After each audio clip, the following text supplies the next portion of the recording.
এই দেখো মুরালি। না না, এই তো শঙ্কর মাছ। বাবা বলে মুরালি, মা বলে শঙ্কর। তর্ক বাদ দিয়ে আগে রান্না করা দরকার। মুরালি মাছগুলোকে নুন, তেল, হলুদ, লঙ্কা গুঁড়ো দিয়ে মেখে খুব ভালো করে ভেজে নিতে হবে। আচ্ছা, তোমরা কি বলো, মুরালি নাকি শঙ্কর মাছ? যেটা হবে অবশ্যই কমেন্টে লিখবে।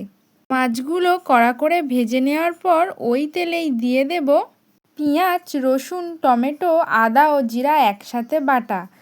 দিয়ে দেব কুচি করে রাখা লঙ্কা, দিয়ে ভালো করে কষিয়ে নেব। দিয়ে দেব পরিমাণ মতো নুন আর হলুদ, আর আগে থেকে কেটে রাখা আলুগুলো দিয়ে আবারও বেশ করে কষিয়ে নেব। মনে করে দিয়ে দিতে হবে মশলা ধোয়া জলটা, আর পরিমাণ মতো জল দিয়ে ঢেকে রাখবো। এই মাছের স্বাদ মাংসকেও হার মানিয়ে দেবে। এরপর গরম ভাতে লেবু চিপে মুখে দিলেই অতুলনীয় ফাটাফাটি স্বাদ।